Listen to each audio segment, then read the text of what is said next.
بسم الله الرحمن الرحيم. وعلم وعلم آدم الأسماء آدم الأسماء كلها كلها ثم عرضهم ثم عرضهم على الملائكة على الملائكة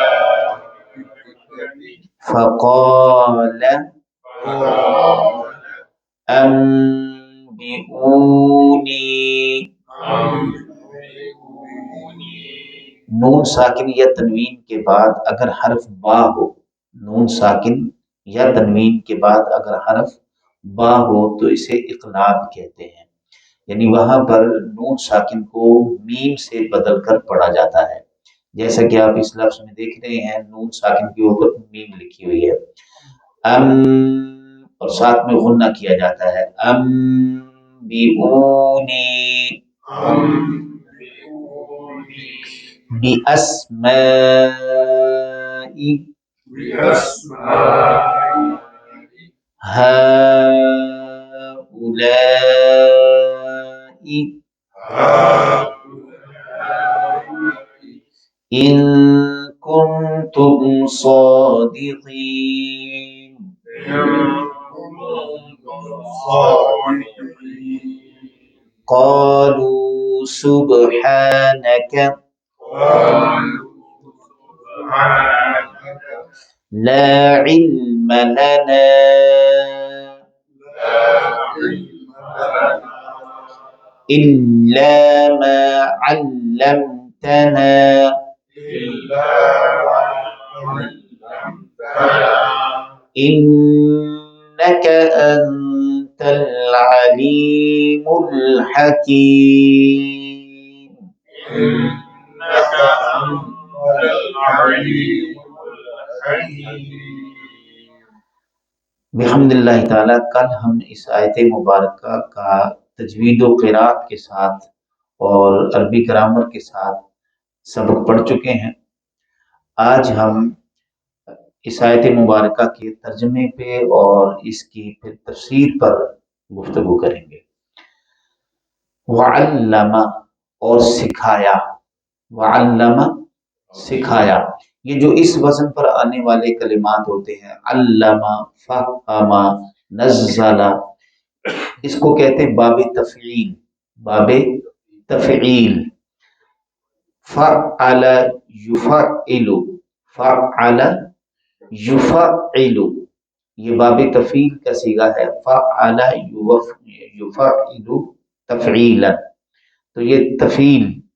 جو ثلاثی مزید کے ابواب آتے ہیں، ہم نے ثلاثی کے ابھی ابواب پڑھے تھے 6، ثلاثی کے 6 ہم نے پڑھے تھے، یہ ثلاثی مزید کے ابواب سے متعلق ہے۔ تو اس میں ایک باب آتا ہے، اسے کہتے ہیں باب تفعیل۔ یہ باب تفعیل کے مطابق فعل یفعل کے وزن پر ہے علم یعلم، علم یعلم، اس کا مضارع آئے گا یعلم۔ اس کے اندر عموماً جو ترجمہ ہوتا ہے اس وزن پر آنے والے افعال کا، اس کے اندر نے کا ترجمہ ہوتا ہے، نے، عموماً علم، اس نے سکھایا، اس نے سکھایا، فاعل اور مفعول دونوں اس فعل کے اندر موجود ہوتے ہیں، اس نے سکھایا، ظاہر ہے اس نے سکھایا، تو جو اس نے ہے وہ فاعل ہے، سکھانے والا، ٹھیک ہے، تو جو سکھایا گیا ہے وہ مفعول ہے، وہ فعل ہے، ٹھیک ہے، جو سکھایا گیا، تو اس میں یہ دونوں چیزیں موجود ہوتی ہیں جس پر کام واقع ہو۔ وعلم، تو اس کا فاعل اللہ پاک ہے، کیونکہ پچھلی آیت مبارکہ میں اگر ہم اس کے سیاق و سباق میں جائیں تو اللہ پاک نے فرشتوں سے کلام فرمایا اور ان سے فرمایا کہ بے شک جو میں جانتا ہوں وہ تم نہیں جانتے۔ اب اس کے بعد اگلی آیت مبارکہ میں فرمایا جا رہا ہے اور اس نے سکھایا آدم علیہ السلام کو، وعلم آدم، آدم کو سکھایا، اسماء کلھا، اسماء اسم کی جمع ہے، اسم نام کو کہتے ہیں، اور کلھا کا معنی سب کے سب، اور اللہ نے یعنی اس نے آدم علیہ السلام کو تمام ناموں کا علم سکھایا، تمام ناموں کا علم سکھایا۔ ثم عرضهم، پھر پیش کیا ان کو، پھر پیش کیا، عرض یعرض، یہ فعل ماضی عرض یعرض، یہ ضرب یضرب کے وزن پر، ضرب ثلاثی سے ضرب یضرب، اس کے وزن پر عرض یعرض، تو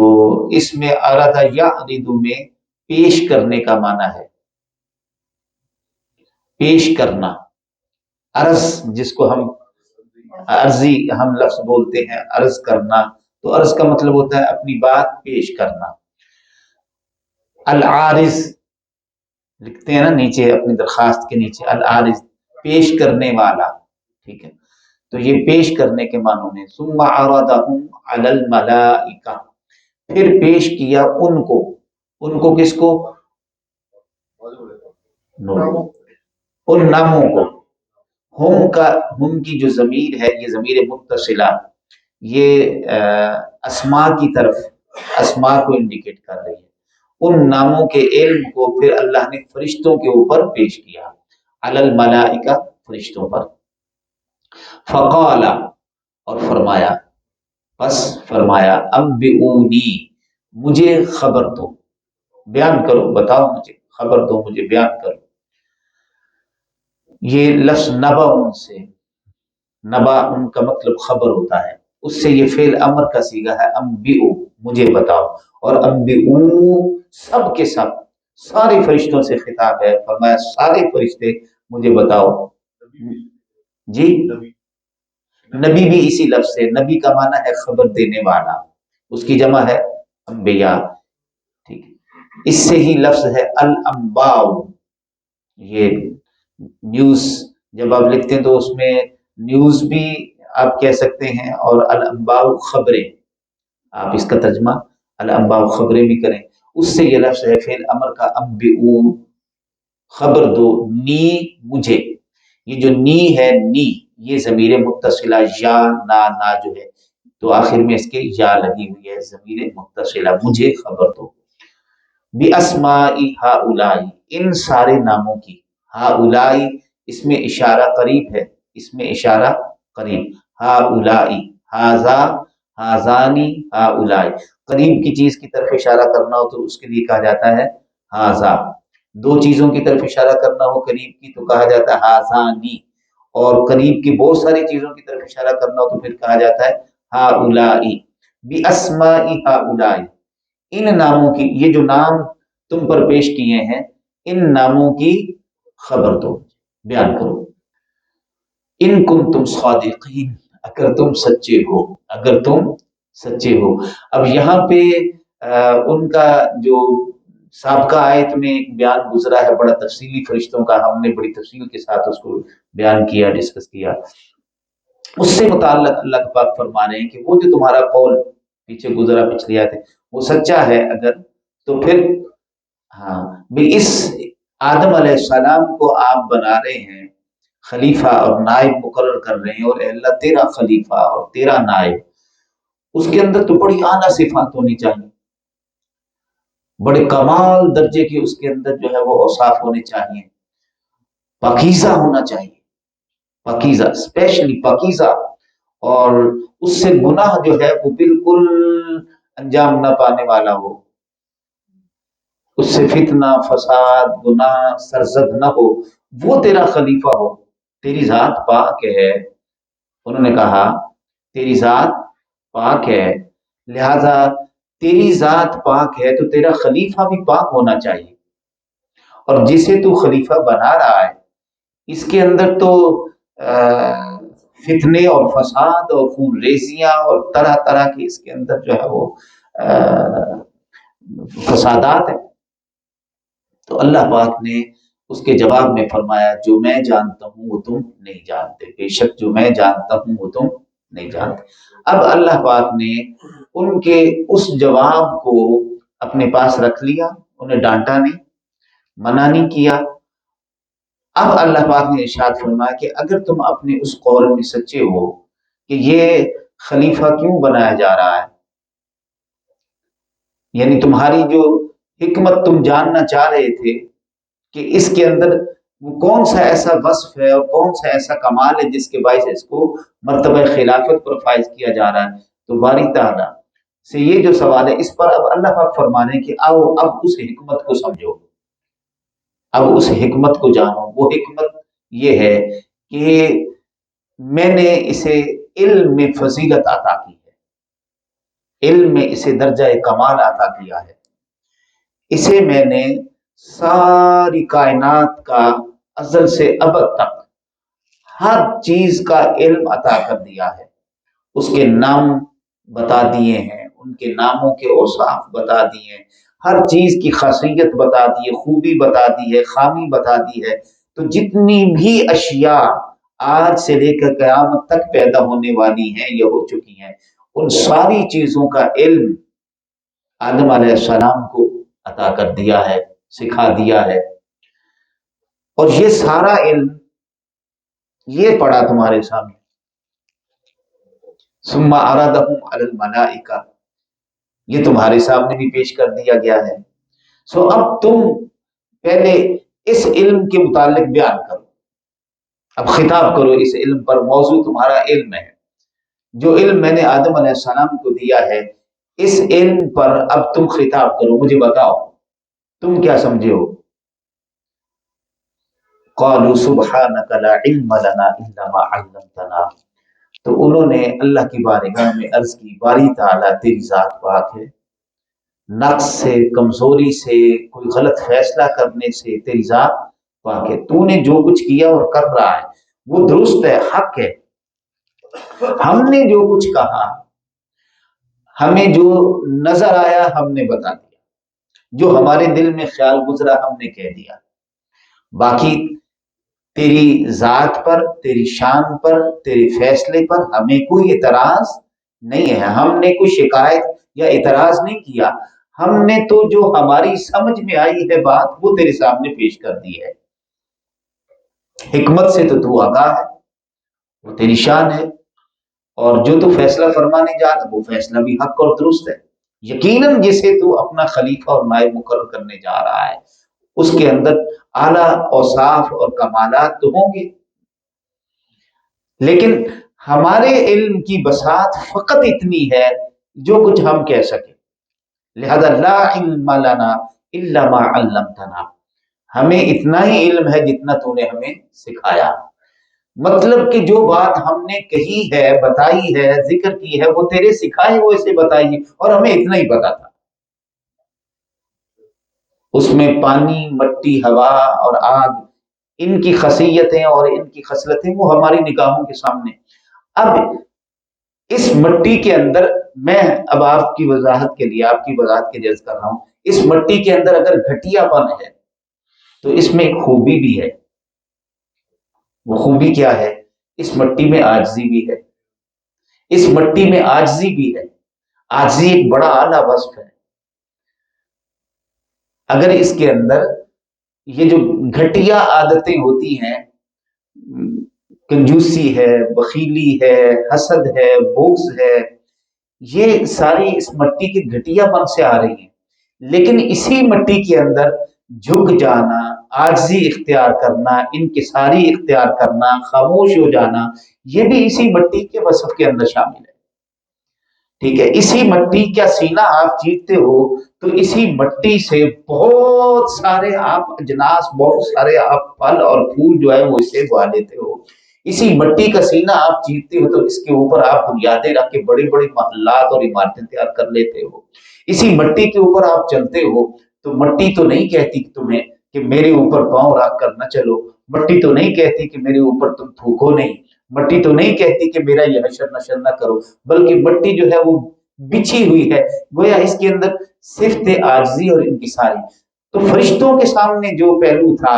وہ تھا حضرت انسان کے حوالے سے کہ اس مٹی کے اندر گھٹیا پن ہے، آگ کے اندر جلانے کا عمل ہے، لیکن آگ کی جو خوبی ہے روشن کرنا، آگ کی جو خوبی ہے جس سے آپ اپنے چولہے جلاتے ہو، ٹھیک ہے، آگ کے اندر بھی بہت ساری خوبیاں ہیں، تپش ہے، یہ خوبی جب انسان کے اندر آتی ہے تو اس سے غصہ بھی آئے گا۔ اب غصہ حق بھی ہو سکتا ہے، ناحق بھی ہو سکتا ہے۔ غصہ حق ہوگا تو پھر فساد کا خاتمہ ہوگا، پھر ظلم کا خاتمہ ہوگا، پھر بددیانتی کا خاتمہ ہوگا۔ یہ غصہ جو حق کی خاطر آئے گا یہ نا انصافی کے خاتمے کے لیے ہوگا، مظلوم کی داد رسی کے لیے ہوگا۔ تو جو غصہ اپنی خواہش سے آئے گا، اپنی خواہش نفس سے آئے گا، اس سے فتنہ و فساد پھیلے گا۔ تو ان کی نظر فرشتوں کی فتنہ و فساد اس کی گھٹیا پہلو کی طرف تھی، جو اس کے اندر خوبی تھی وہ علم فرشتوں کو نہیں تھا علم، ٹھیک ہے۔ اسی طرح پانی ہے، پانی بہا کے لے جانے والی چیز ہے، سیلاب لے آنے والی چیز ہے، تباہی اور بربادی کا باعث ہے۔ تو ان کی نظر اس پر تھی کہ اس کے اندر تو پانی شامل کیا گیا، یہ تو طبیعت میں اس کے ایسی تیزی اور طغیانی آ سکتی ہے کہ ہر کسی کو جو ہے راستے سے ہٹا کے وہ مار، ٹھیک ہے۔ لیکن ان کو پانی کی یہ خصلت ابھی نہیں بتائی گئی تھی کہ پانی حیات بخش بھی ہوتا ہے، پانی کے اندر زندگی ہے، پانی کے اندر توانائی ہے، پانی کے اندر انرجی، تو یہ خاصیتیں بھی تھیں۔ اسی طرح باقی چیزوں کی تو ان کی جو نظر تھی وہ ایک پہلو پر تھی، وہ ایک پہلو جو ان کو سکھایا گیا تھا، جو ان کو علم دیا گیا تھا، اس کے پیش نظر انہوں نے عرض کی باری تعالیٰ کہ یہ تو ساری چیزیں ہمیں تو اس طرح سے دکھائی دیتی ہیں۔ اللہ نے فرمایا یہ علم کا ایک حصہ ہے، انی اعلم ما لا تعلمون، میرے پاس تو سارے خزانے، میں علم کا مالک ہوں۔ اب اسی انسان کے ساتھ اللہ نے روح کو بھی شامل کرنا تھا، اور روح امر ربی ہے، پھر اس میں بھی پاکیزہ روحیں، اعلیٰ روحیں، اور ایسی ایسی پاکیزہ روحیں کہ جو نفسانی خواہشات کے قریب بھی نہیں پھٹکنے والی، اور ان کے اندر نیکی، خیر، تقوی وہ اس درجے کا ہے کہ فرشتے بھی اس پر جو ہے وہ محو حیرت ہو جائیں۔ ایسی روحانیت، ایسا تقوی، ایسی دیانتداری، ایسا ایمان ہمارے سامنے ہے۔ اللہ پاک نے انسانوں کے اندر ایسے ایسے انسان پیدا کیے، پھر انہی انسانوں کے اندر اللہ نے انبیاء کو بھی مبعوث فرمایا، جہاں پر معصوم عن الخطا، جن سے خطا سرزد ہی نہیں ہو سکتی، اللہ نے ایسے وہ بھی انسان، اللہ نے انسان روح کے ساتھ ان کو ایسا لنک کیا کہ ان کے ظاہری جسم کی جو خواہش تھی وہ بھی اس روح کے تابع ہو گئی، لہذا وہ ایک ایسا باکمال شخص بنا کہ اللہ نے فرمایا کہ یہ میرا نمائندہ ہے، یہ میرا خلیفہ ہے، یہ میرا نائب ہے، یہ میرا میسج اب تم تک کنوے کرے گا، اس کی بات میری بات ہوگی، اس کا قول میرا قول ہوگا، اس کا عمل میرا فرمان ہوگا، لہذا اس کی اطاعت میری اطاعت ہوگی۔ اب یہ قرآن مجید میں اللہ تبارک و تعالیٰ نے انبیاء علیہ السلام کے جو اوصاف بیان فرمائے ہیں، وما ارسلنا من رسول الا ليطاع باذن اللہ، ہم نے کوئی رسول نہیں بھیجا مگر اس لیے کہ اللہ کے حکم سے اس کی اطاعت کی جائے۔ اب اس کی اطاعت اللہ کی اطاعت، تو ان کی اطاعت میں اگر کوئی غلطی ہوگی تو وہ اللہ کی اطاعت بن سکتی ہے، اگر ان کے قول میں کوئی غلطی اور نقص ہوگا تو وہ اللہ کا قول ہو سکتا ہے؟ نہیں۔ اللہ نے اسی حضرت انسان میں ایسی ہستیوں کو اٹھایا جہاں کوئی کمی، کجی، نقص، عیب اور کمزوری نام کی چیز نہ تھی۔ اللہ پاک نے فرمایا جو میں جانتا ہوں وہ تم نہیں جانتے، تم اس کے اس پہلو کو دیکھ رہے ہو جس کا تمہیں علم دیا۔ اب انہوں نے خود اس بات کا اعتراف کرتے ہوئے عرض کیا لا علم لنا الا ما علمتنا، ہمیں اتنا ہی علم ہے جتنا تو نے ہمیں سکھایا، انک انت العلیم الحکیم، بے شک تیری ذات علم والی تیری ذات ہے، علم اصل میں تیری ذات کے پاس ہے، اور حکمت والی تیری ذات ہے، کیا حکمت ہے وہ تو بہتر جانتا ہے، اس کے کیا مقاصد ہے یہ تو بہتر جانتا ہے، ہم نے تو وہ بات کی جو ہمیں تو نے سکھائی تھی، جس کا ہمیں پتہ تھا، جس کا ہمیں علم تھا وہ ہم نے کہہ دی، آگے تو جانتا ہے کہ اس کے اندر کیا کیا راز چھپے ہیں، کیا کیا بھید چھپے ہیں۔ اب یہاں پہ میں ایک چیز اور عرض کر کے بات ختم کرنا چاہوں گا۔ حضرت سیدنا آدم علیہ السلام کو اللہ پاک نے اسماء کا علم عطا کیا، کون سا علم عطا کیا؟ اسماء کا، اور اسماء میں اس وقت تک یہ علم بیکار ہے جب تک کہ جن چیزوں کے ناموں کا علم دیا ہے ان چیزوں کی خوبیوں، خامیوں اور ان کے استعمالات کا علم نہ دیا جائے۔ مثلا آم ہے، آم کی کتنی قسمیں ہیں اور ان کی کتنی شکلیں ہیں۔ اب اگر یہ بتا دیا جائے کہ یہ آم کا درخت ہے، یہ لفظ عام جو ہے یہ آدم علیہ السلام سے ہے۔ آم، عام کیسے پتہ چلا یہ آپ کس کو عام؟ ہاں آم اس کو کہتے ہیں۔ یہی تو میں بات عرض کر رہا ہوں کہ یہ جو علم اترا ہے اور چیزوں کے نام رکھے گئے ہیں یہ اللہ نے اتارے ہیں۔ یہ جو ہم انگلش میں اس کو نام دے رہے ہیں، ٹھیک ہے، اسی طرح ہم اس کو اردو میں جو نام دے رہے ہیں، تو ان پھلوں کے درختوں کے جو نام آج ہم استعمال کر رہے ہیں اور پوری دنیا کے اندر وہی نام بولے اور سمجھے جاتے ہیں، یہ نام اللہ کی طرف سے اتارے گئے حضرت آدم علیہ السلام کو، اور تب سے لے کے یہ سلسلہ۔ اور پھر اگر حضرت انسان نے کسی چیز کا نام رکھا ہے تو یہ نام دراصل اسی علم کا حصہ ہے جو اللہ پاک نے حضرت آدم علیہ السلام پر اتارا، اسی علم کا حصہ ہے۔ تو میں یہ عرض کرنا چاہ رہا تھا کہ اگر فقط اتنا بتا دیا جائے کہ یہ سیب ہے، اب سیب کیا چیز ہوتی ہے، یہ اس کو استعمال کیسے کرتے ہیں، اس کے فوائد کیا ہیں، اس کے نقصانات کیا ہیں، یہ نہ بتایا جائے تو سیب بندہ دیکھ کے مطلب دیکھتا رہے کہ یہ لگا ہوا یہ سیب، ٹھیک ہے، کوئی فائدہ نہیں، اس کا کوئی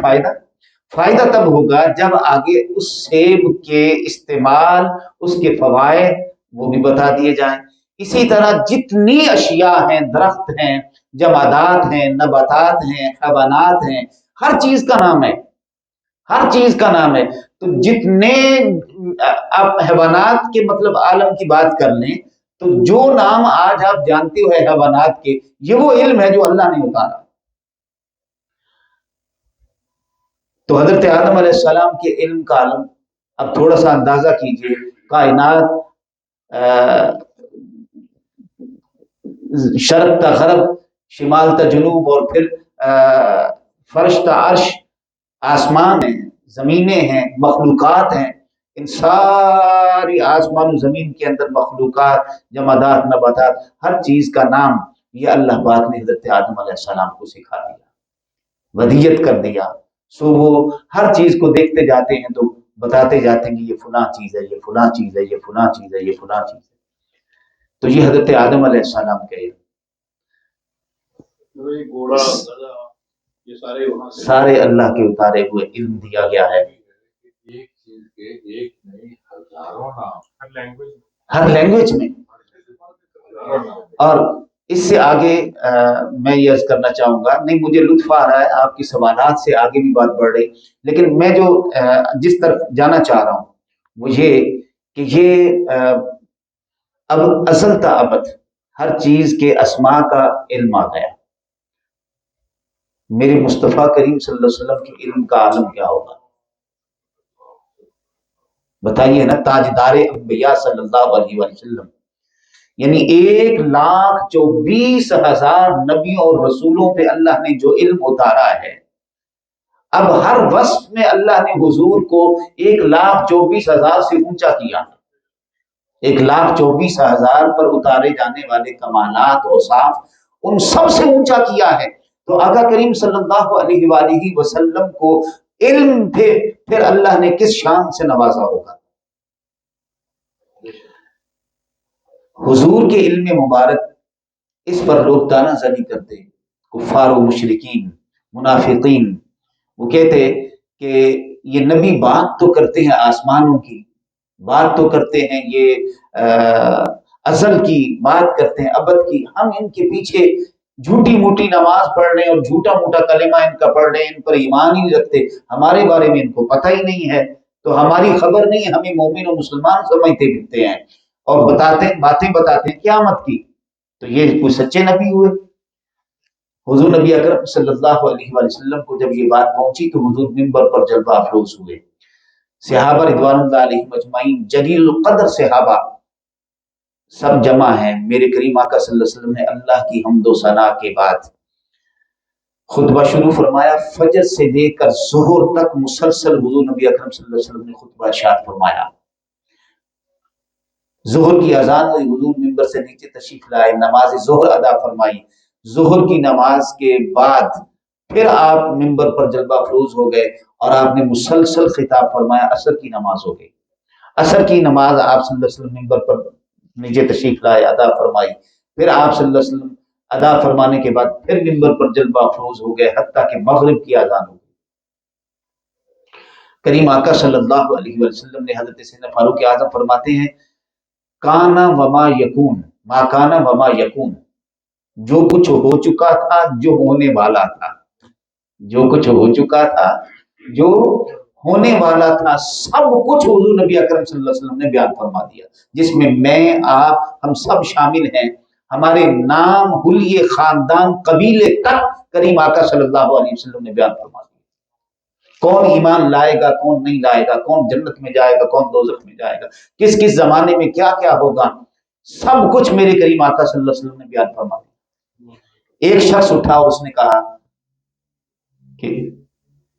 مجھے بتا دیجئے، میرے بارے میں ایک ایسا خیال پایا جاتا ہے، کوئی کہتا ہے کہ فلاں کا بیٹا ہے، کوئی کہتا ہے فلاں کا بیٹا ہے،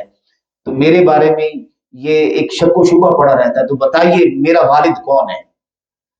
آپ صلی اللہ علیہ وسلم نے ارشاد فرمایا، تمہارا فلاں والد۔ ایک شخص نے مزید پوچھا، اس نے کہا میرا والد کون ہے؟ فرمایا تو حرامی ہے، تو اس کا بیٹا نہیں ہے جس کا بیٹا کہا جاتا ہے، تو فلاں کا بیٹا ہے، تیری ماں نے تجھے اپنے غلام سے لیا تھا، تیرے والد سے اولاد نہیں ہو سکتی تھی، تو فلاں کا بیٹا ہے۔ ایک شخص نے کہا میں مرنے کے بعد کہاں جاؤں گا؟ حضور نے فرمایا تو جہنم میں جائے گا۔ سیدنا فاروق اعظم رضی اللہ تعالیٰ گھٹنوں کے بل یوں کھڑے ہو گئے اور ہاتھ جوڑ لیے، گھٹنے زمین پر، اور یوں ہاتھ جوڑ کے روتے ہوئے عرض کی، یا رسول اللہ صلی اللہ علیہ وسلم ہمیں معاف فرما دیں، ہمیں معاف فرما دیں، یا رسول اللہ ہمیں معاف فرما دیں۔ یعنی آپ نے باقی سب کی طرف سے، جو نادانی میں کوئی بات کر سکتا تھا، بے خیالی میں کوئی بات کر سکتا تھا، پتہ نہیں کیا کچھ پوچھ سکتا تھا، اور حضور فرما چکے پوچھو جو پوچھنا چاہتے ہو، سلونی اما شئتم، جو پوچھنا چاہتے ہو پوچھو، جو پوچھنا چاہتے۔ تو کریم آقا صلی اللہ علیہ وآلہ وسلم کو اللہ نے ما کانا وما یکون کا علم عطا فرمایا۔ قرآن مجید میں اللہ پاک ارشاد فرماتے ہیں وَعَلَّمَكَ مَا لَمْ تَكُنْ تَعْلَمْ، اے حبیب مکرم صلی اللہ علیہ وسلم، ادھر تو فرمانا وَعَلَّمَ آدَمَ الْأَسْمَاءَ كُلَّهَا، اسپیسیفک علم ہے، اسماء كُلَّهَا۔ حضور کے لیے فرمایا وَعَلَّمَكَ مَا لَمْ تَكُنْ تَعْلَمْ، جو کچھ آپ نہیں جانتے تھے وہ آپ کو سکھا دیا، جو کچھ آپ نہیں جانتے تھے، یہ قرآن فرمایا وَعَلَّمَكَ مَا لَمْ تَكُنْ تَعْلَمْ، جو نہیں جانتے تھے سکھا دیا۔ اب نہیں جانتے میں کوئی ایک چیز بھی ایسی نہیں رہ جاتی جس کے بارے میں آپ کہہ سکو کہ نہیں یہ نہیں سکھایا گیا، اللہ نے بات ہی ختم کر دی، فرمایا جو نہیں جانتے تھے سکھا دیا۔ یہ شان مصطفیٰ، یہ علم مصطفیٰ۔ وَعَلَّمَ آدَمَ الْأَسْمَاءَ كُلَّهَا، یہ کلمات بتا رہے ہیں کہ اللہ پاک نے اتنا علم اتارا ہے، اتنا علم اتارا ہے کہ اس میں پھر جب صف انبیاء میں تاجدار کائنات صلی اللہ علیہ وسلم کی بات کی جاتی ہے تو پھر تاجدار کائنات صلی اللہ علیہ وسلم کو اللہ نے ما کانا وما یکون کے علم سے سرفراز فرمایا، اور میرے آقا نے پھر آگے ایسے دیا۔ حضرت سیدنا علی کرم اللہ وجہ الکریم کو میرے مصطفیٰ نے کیا کچھ نہیں عطا کر دیا، علم کے سمندر عطا فرما دیے۔ میرے آقا نے فرمایا انا مدینۃ العلم وعلی بابها،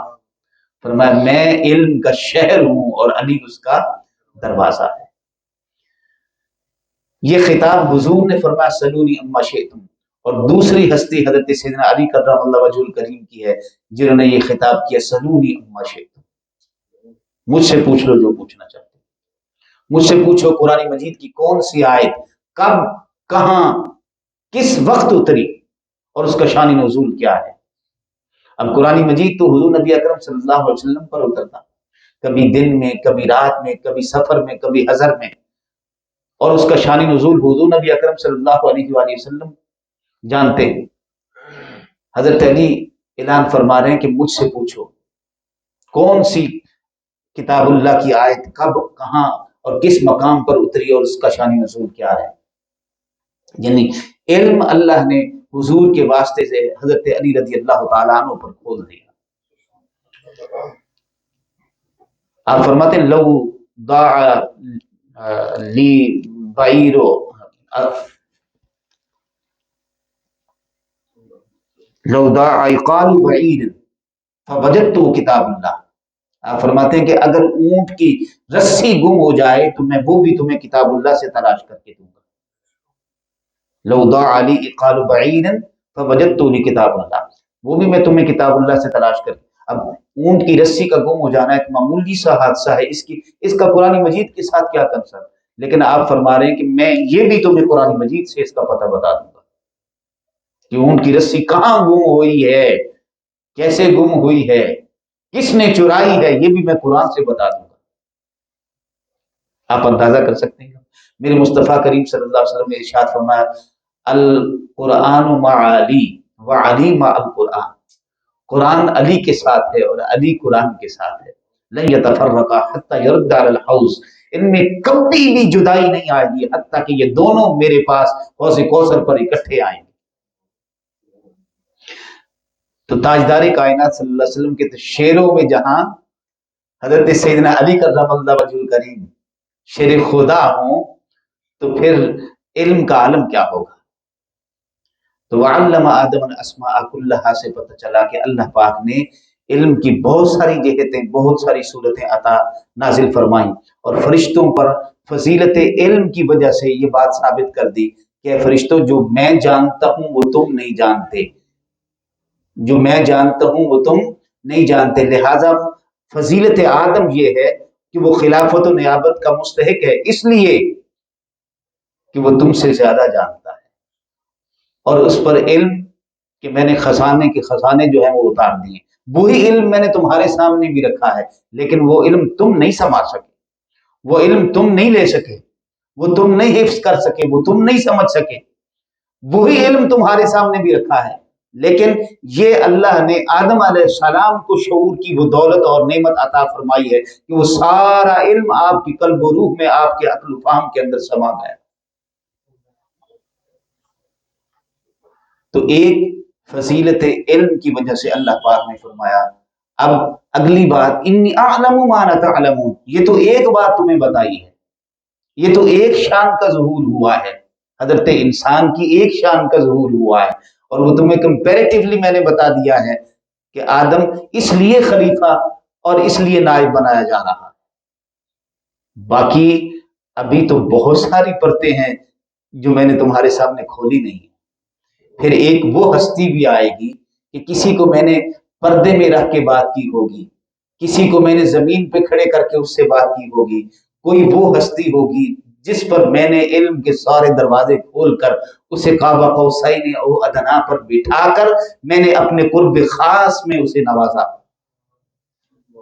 ایسی ہستی بھی تشریف لانے والی. انی اعلم ما لا تعلمون، جو میں جانتا ہوں وہ تم نہیں جانتے. اس صفحے انبیاء میں، اس صفحے خلافت و نیابت میں پھر خلیفہ اعظم محمد مصطفیٰ صلی اللہ علیہ وسلم بھی آنے والے ہیں.